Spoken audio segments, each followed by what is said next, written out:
As most of you guys may have already noticed, Resident Evil as a franchise has seen a bit of a resurgence lately, but not so much in the video games department. I mean, sure, with the release of bangers like the remakes and 7, the series has been on a roll recently, but I'm more talking about its jump back onto the silver screen. In just the last few years, we've seen Infinite Darkness, Welcome to Raccoon City, and now a brand new show airing on Netflix. And I don't think I'm going to blow any minds here by saying the first 2 entries on that little list didn't exactly set the fan base on fire. And personally, I feel a bit slighted because the rhetoric surrounding this new round of RE media was to the tune of Resident Evil finally coming back. The idea was this time they were going to do the franchise right, with movies and shows staying true to what the fans loved about the games, and honestly, even if you like these recent releases, I don't think you could argue they did that. And hopefully in a non-foreshadowing kind of way, that brings us here, a brand new show aptly titled just Resident Evil. Now, I tried staying away from a lot of info and speculation when this thing was in production, and since it's been released, I haven't read or watched any in-depth reviews. So what you're going to be getting here is my very first reaction to the show without any kind of outside influence, if that even matters. As I write this, I still haven't started up episode 1, but here's what I'm expecting. Obviously, no one has ever delivered a story or premise for that matter true to the games in one of these deals, so let's go ahead and prepare to be disappointed in that regard. But I am a simple man. I love zombie shows and movies, so here's my prediction. I think we can all agree I will likely end up yelling and screaming about any retconning or general nonsense they end up pulling with the story or events we all know so well, but in the end, I hope I will have sat through an entertaining zombie flick stretched out across 8 episodes. I really mean this. My fingers are crossed on this one. Oh, and before we start, 2 very important points. First off, obviously this is going to include some major spoilers for people who have yet to watch the series, and I really don't feel like pointing out each one of them as we go. So let's just consider everything past this point a spoiler and try to proceed with caution. Second, and most importantly, these movie and show reviews are guaranteed copyright claim magnets. Now, these are claims that I often win after a random period of time, but sometimes I don't. So if this video is either extremely late or the visuals look like absolute garbage, just know very litigious copyright holders with no respect for the legal concept of fair use have forced my hand. Well, I think that's enough of a boring setup. What do you say? Let's watch some garbage. What's up, guys? I'm Jared from Avalanche Reviews. Welcome to the Resident Evil Retrospective.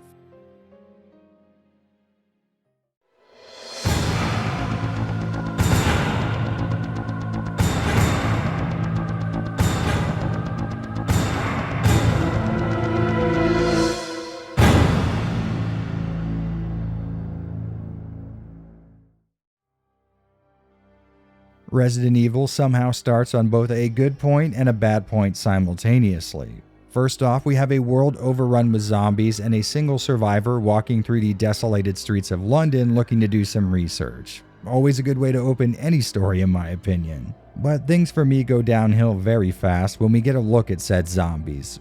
Listen, you guys know me. I'm a bit of a purist, and I think the quickest way to get on my bad side is going the virus-infected inhuman mutation route as opposed to the dead bodies walking around one. Then things are further ruined when we find out our main character is looking for mutations within the zeros, as she calls them. She thinks they'll start forming higher brain functions, which to me almost guarantees that they will, and the whole smart zombie thing has always been a real downer for me. Anyways, my hang-ups aside, the only reason she's able to get so close to these non-deadheads, I guess, is because she sprayed something on herself before she went out.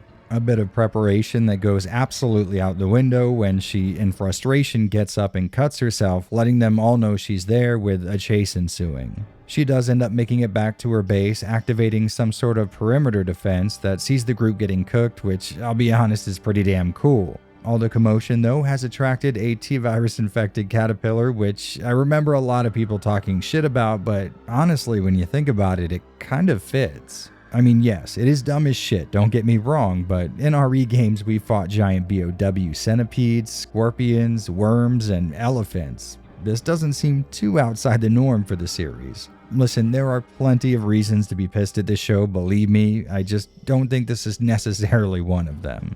So our girl ends up getting grabbed by this thing, knocking her out pretty good, and just when she's about to be devoured, she's saved by some kind of survivors. As she's sleeping her peaceful, concussion-induced sleep, we get introduced to the format the show will take from here on out. Resident Evil bounces back and forth between two plots. The A plot sees Jade here trekking through the post-apocalypse, looking to get back to her husband and kid. The B plot concerns Jade as a 14-year-old living with her sister and dad in an Umbrella-owned gated community type of deal in South Africa called New Raccoon City. Very original. Speaking of which, this narrative doesn't go on for more than a few minutes until it's revealed that this guy right here is Albert Wesker, making these two little Weskers. Now, I'm going to go ahead and get this out of the way right off the bat. This is probably the most asinine writing move I've ever encountered, and you gotta keep in mind I've covered each and every one of the Paul Anderson RE films. Just the idea of little Wesker Juniors running around Pleasantville solving mysteries like some kind of modern-day survival horror Goonies is stomach-churning in a general sense, but in the context of an RE property, it becomes somehow even less palatable. I vividly remember hearing about this plot direction on Twitter and thinking to myself there was just no way that's accurate. I assumed it had to have been a gross exaggeration of what was really on the script. There's just no way some writer wrote down on a page, Wesker kids, and thought to himself, yeah, this is way better than what the games offer. Well, sadly we are living in a dark reality where that did go down, and trust me, it is literally just as stupid as it sounds out of context. Speaking of which, I remember a similar sort of fervor over the show's writers casting a black actor to portray Wesker. And for me, there's two ways of looking at that. On one end, said actor was a favorite of mine back when I used to watch Fringe. Lance Reddick is absolutely killer at what he does, and his voice is so damn soothing, I wish he would have taken up YouTube voiceovers instead of acting. On the other hand, this is such an alternate universe spin-off type of deal that any large changes in the general RE canon don't really bother me the way they would in something like Welcome to Raccoon City. I don't know, it's a bit of a 50-50 toss-up for me. Normally, I don't like the idea of race-swapping a very popular character that has made a lot of appearances in media for no reason whatsoever, but you can write a really great story around a great actor and change that character's race to match. I mean, I've always been a big fan of spin-off type what-if scenarios, so I was already open to the idea, but it really helps that Lance Reddick is such a good actor, he basically carries the entire show. What do you do for Umbrella, Dave? I'm a server admin. And, how many people can do your job, Dave? 1,000? 10,000?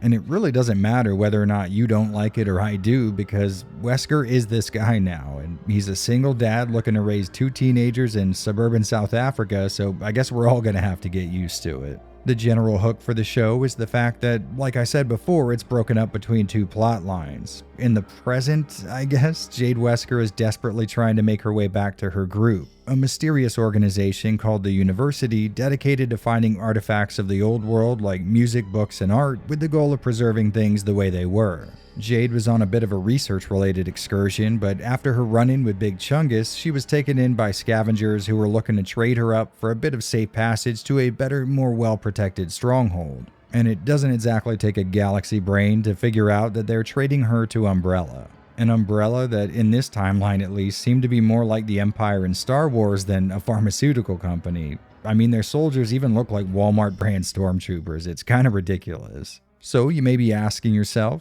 why is Umbrella looking for Jade? Well, we don't really know yet, and if you were hoping that information would eventually make it into the show, it never does. Even in the season finale, they continue to speak vaguely about needing Jade, but they never actually reveal why, so sweet, I guess.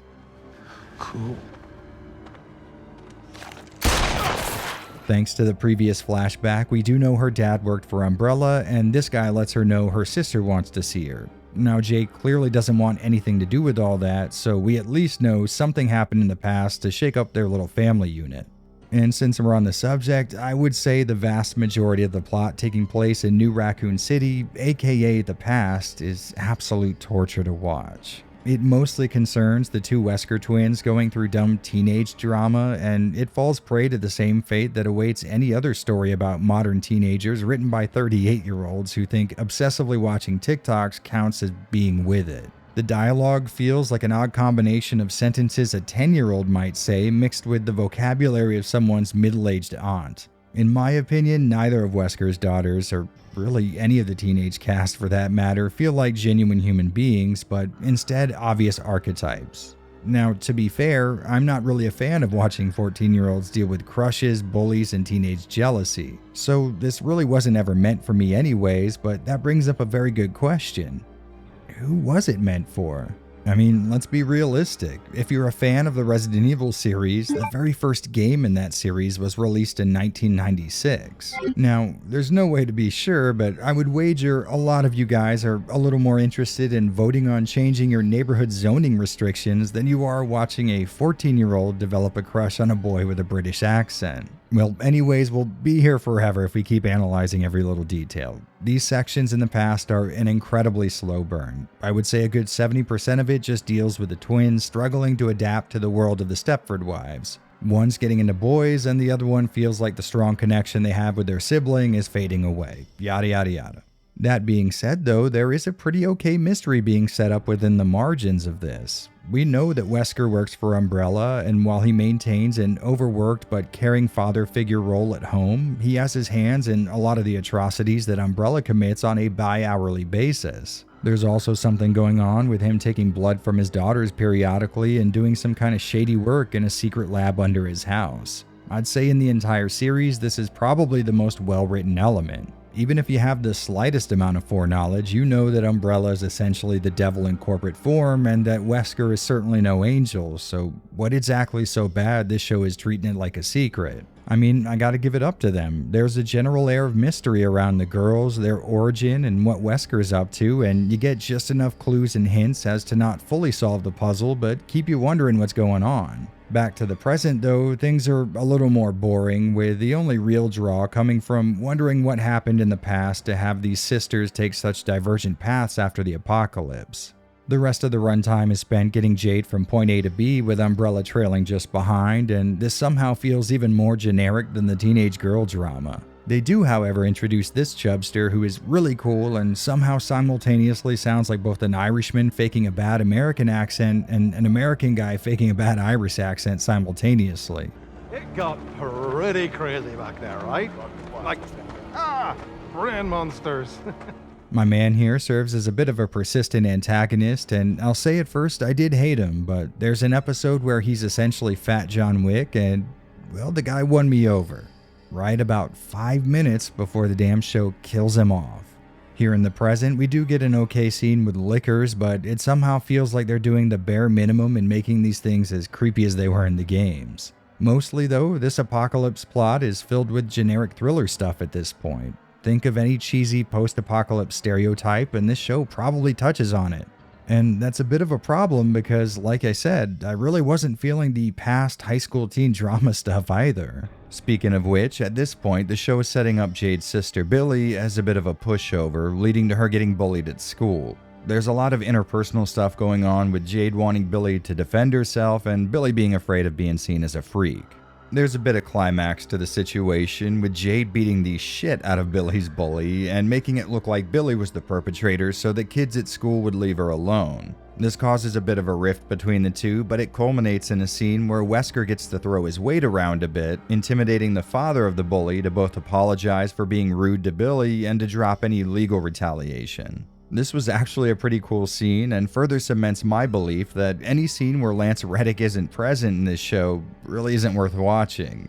And speaking of which, Wesker offers to have Billy blow off school and come by the lab so they can have lunch together and catch up. Once inside the place, Billy catches a glimpse at a rack of animals clearly being used for testing purposes, which Umbrella quote-unquote does not do. So after getting home and burying the hatchet with Jade, Billy convinces her to help break into the Umbrella facility with the goal of releasing any animals that are being tested on. Once inside, the two gain access to Wesker's lab, and two things go down here. First, Jade gets a look at a video file showing off the effects of a T-virus outbreak in Tijuana that the show's been giving us very sparse details on for a bit. This sets up Jade to start questioning what exactly Umbrella is and how involved her dad is in the more shady stuff that's going down. While that's going on, Billy comes across a container that seems to have something in it and has the genius idea of letting it out.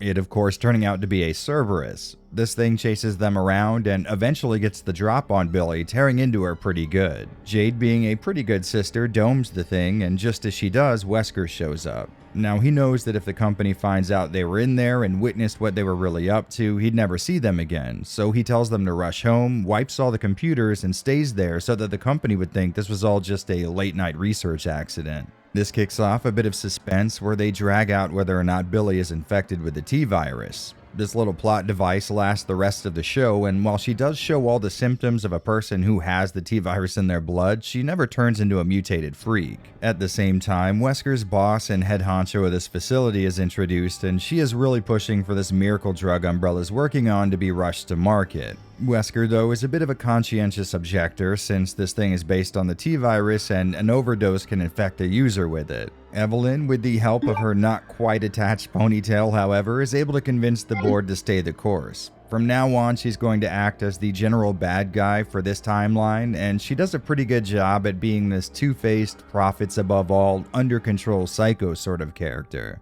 Back to the present, Jade is captured by French religious fanatics and held with the chubby umbrella guy when she notices the sort of mutation she was looking for. It seems like this female is able to control the other zombies, and after an escape sequence and the aforementioned kick-ass gunfight, Jade gets a hold of the variant's head and jets out of there. Now I'm going to mention how cool that previous action scene was for two very good reasons. A, I really wanted to get a little more time on screen here because it really was awesome, and B, it's probably the most well-handled action sequence in the entire show. Oh, and as a little bonus, he's using RE4's Red 9, which is pretty dope, honestly.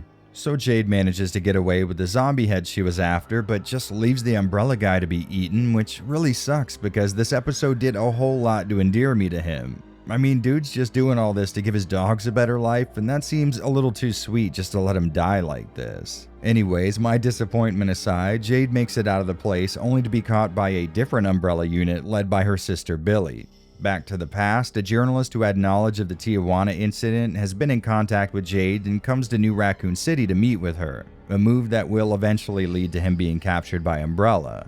Now, Wesker knows he's eventually going to spill the beans that Jade knows more than Umbrella would like her to, so in an act of both mercy for the guy because they will end up killing him and self-interest for his daughter, he ODs the guy before he can give up anything. While this is going on, we get what very well may be one of the more interesting scenes in the show. The girls are at home and Jade talks both Billy and a potential love interest / hacker into breaking into her dad's laptop, which leads them to reading a dead drop email, something meant to be sent if a code isn't entered every 24 hours or something. This email is apparently meant to let Billy know what's going on in the event that he gets captured or the journalist is able to squeal. It lets her know that Umbrella will be after her and that he's left everything her and Jade would need to make a getaway somewhere in the house. And what follows is unironically, and I really do mean this, the absolute very closest a piece of Resident Evil media has ever gotten to faithfully portraying a typical RE-style puzzle. Wesker has left a clue for them in a family picture, the answer to which only one of the girls would know, which leads to them playing Moonlight Sonata on a piano,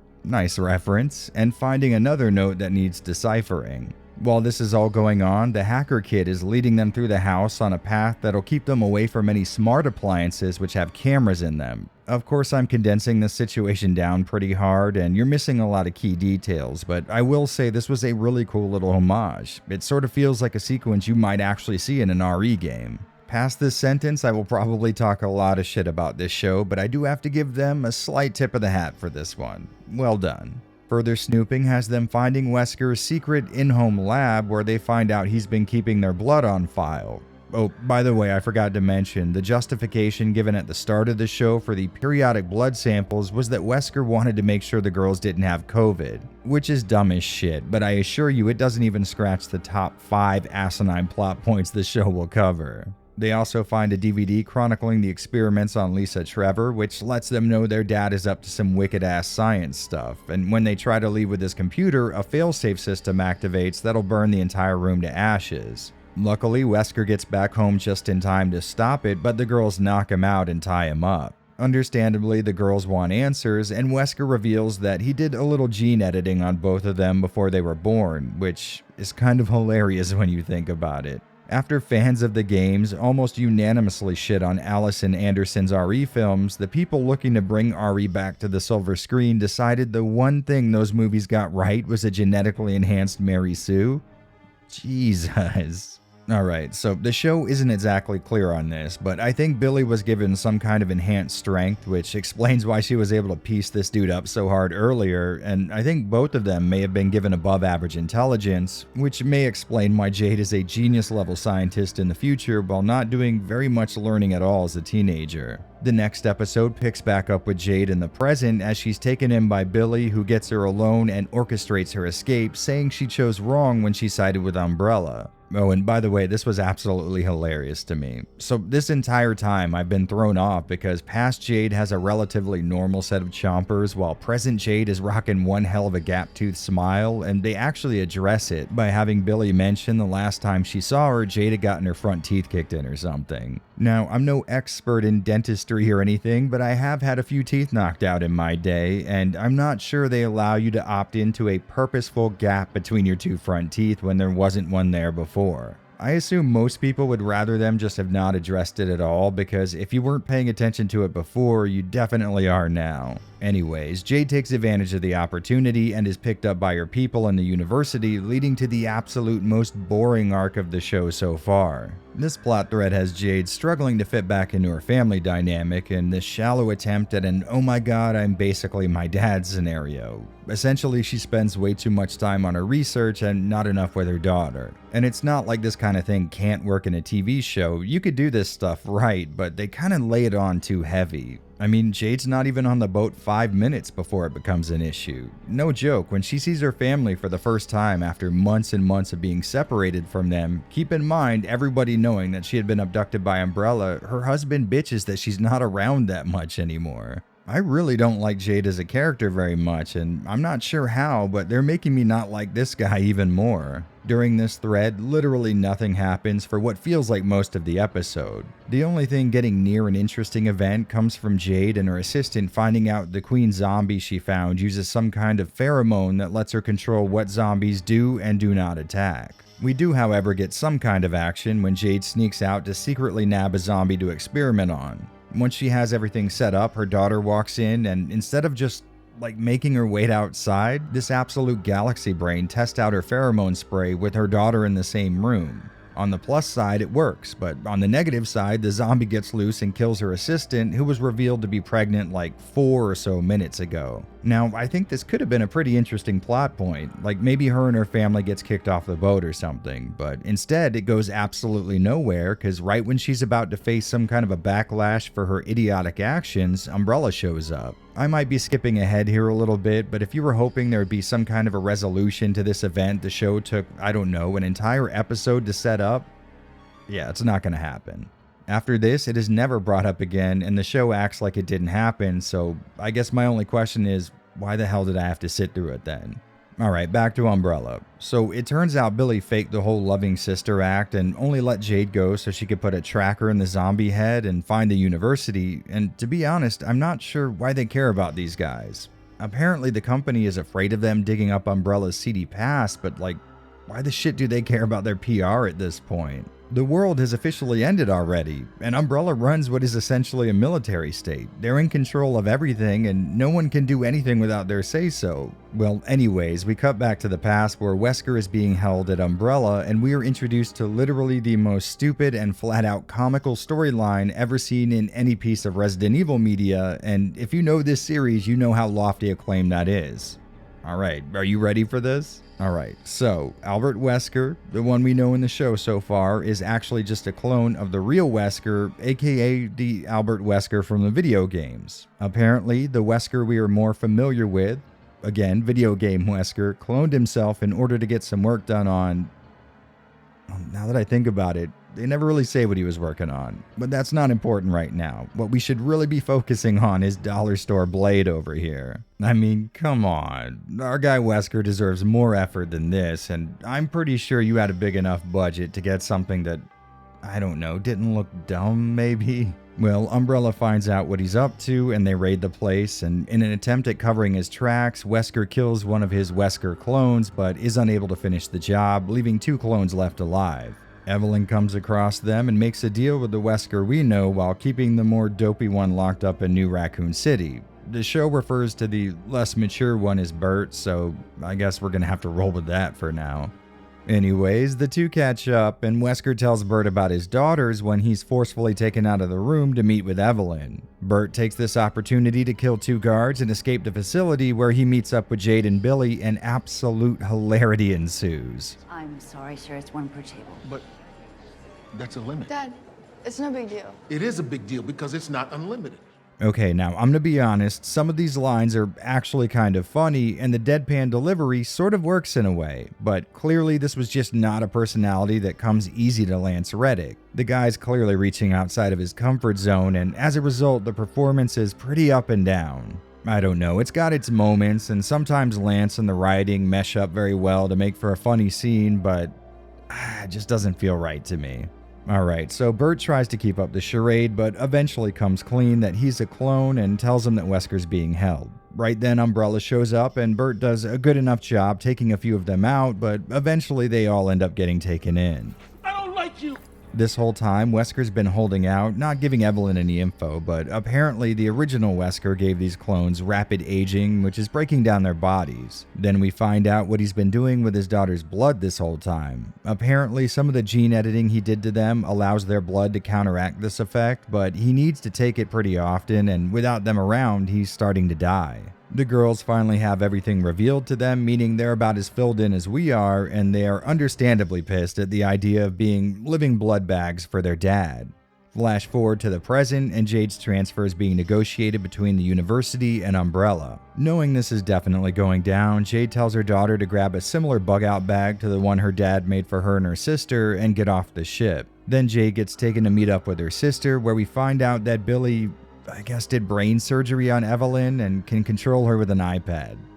Not even gonna touch on that right now. So it's starting to look like curtains for Jade, but little does Umbrella know she had a trap card laying face down this whole time. Using the zombie variant, they made a batch of pheromones to both attract and repel zombies, and when she breaks open a vial of the former, every deadhead in the Tri-County area shows up, giving us a pretty okay scene where they overtake the camp.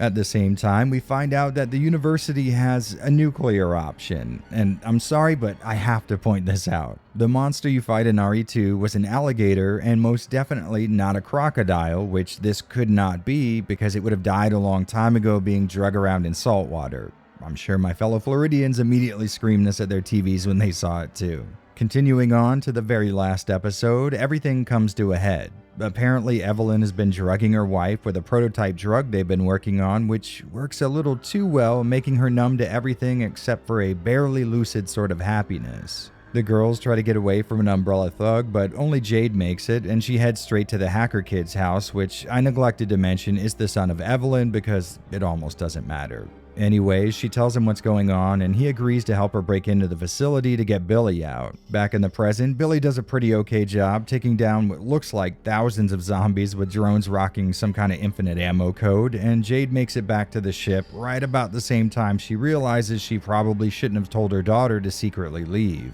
And heading back to the past at a rate that's going to break your neck, Billy manages to get free but is having some kind of a T-virus flare-up, I guess, causing her to see and hear things. Bert finds her and convinces her that family is important, and when she meets up with Jade and crash overrides, she talks them into taking Papa Wesker with them. And a few things happen here. The entire place goes on lockdown, we get a okay-looking tyrant reveal, and the group gets cornered when Billy for some reason lashes out and bites Hacker Man because I guess we needed the stakes to be raised artificially. When Evelyn and the Umbrella team find them, her son reveals that he was bit, and after Wesker offers his help in curing the T-virus in return for his family's safety, she decides to save some time and introduce his brain to the wall behind him. Rapidly switching back again, we get another look at the events in the present, which sees Jade and her stay-at-home hubby getting messed up by the crocodile she released, and with his leg hurt, she goes on to find her daughter alone. The aforementioned reptile catches up with her first though, and for some reason tries to cuddle with her, I guess.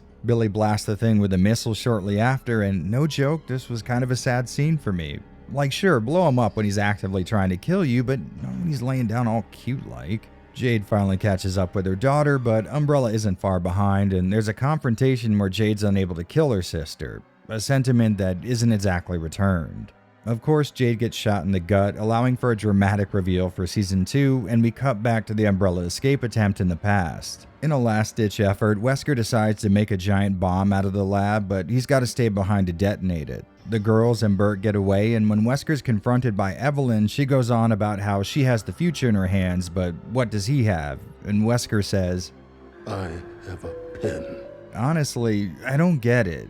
I mean, they've showed him using this pen maybe 2 or 3 times in the series, but was this supposed to be cool, or was it supposed to mean something? It can't just be, I have a pen. There's no way. Well, cool or not, it gets the job done. The place blows up, Evelyn manages to get to safety, and there's a shot setting up the tyrant surviving the blast. The girls and Bert hop into a car, and in a note Wesker gave to Billy before they left, they get instructions to look up Ada in Japan. And, well, there we have it, the Resident Evil show.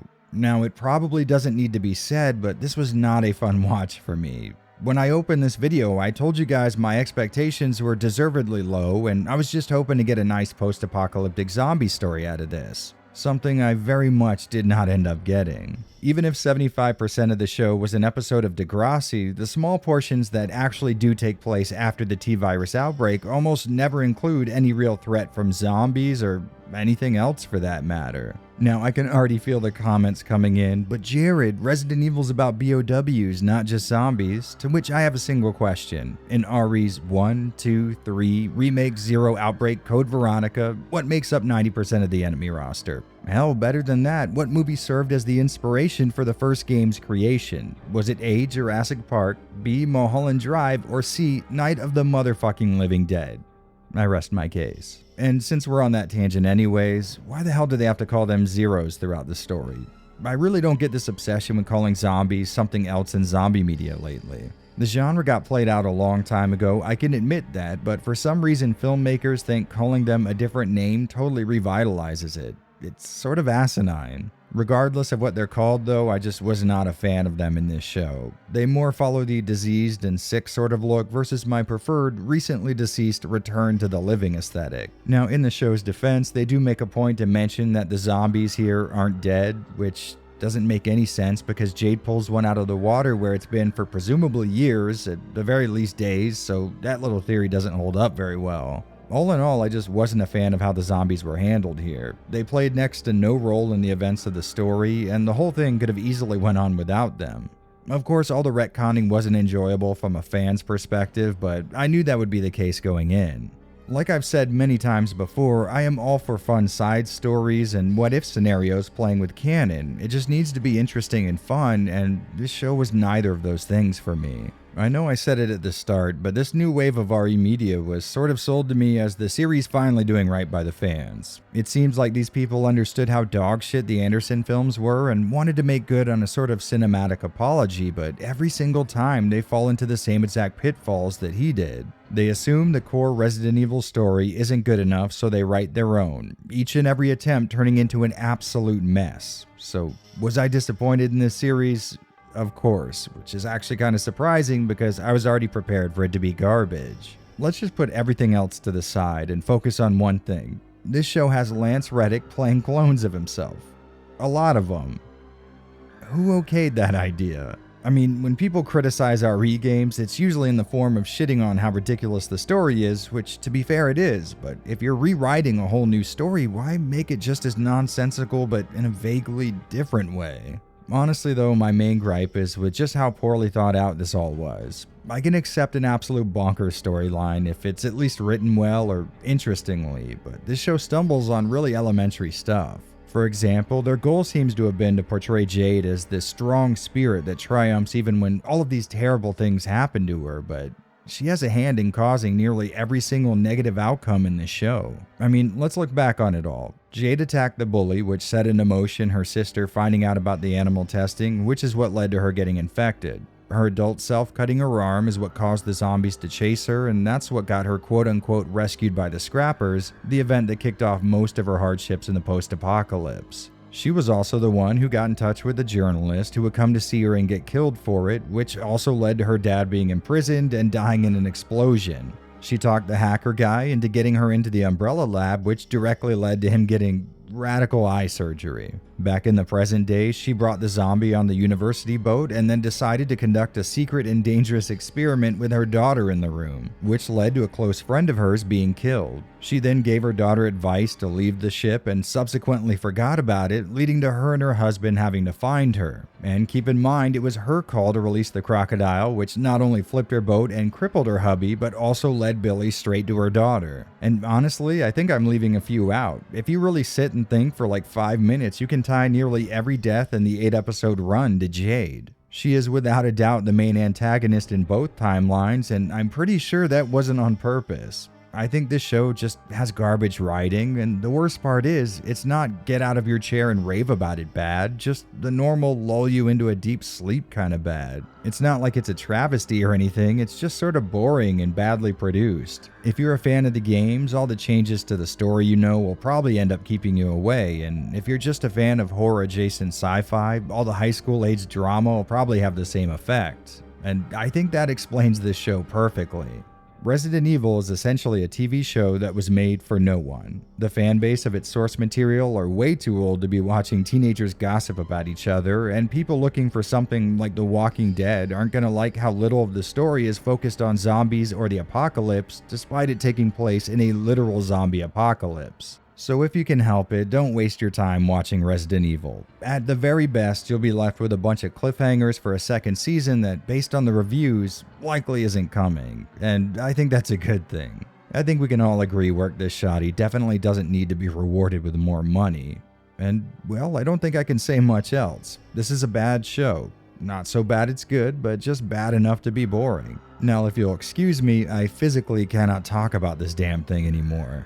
I hope to see all you guys again in the next one, but if I don't, thank you very much for watching the Resident Evil Retrospective. Well, I hope you people are happy. Honestly, the things I do for you guys. For real though, thanks for making it to the end of this one. If you're into me just dumping ass all over Resident Evil media, I'll have some more stuff here linked on screen. Of course, seated nicely right beside my Patreon, which you should also check out.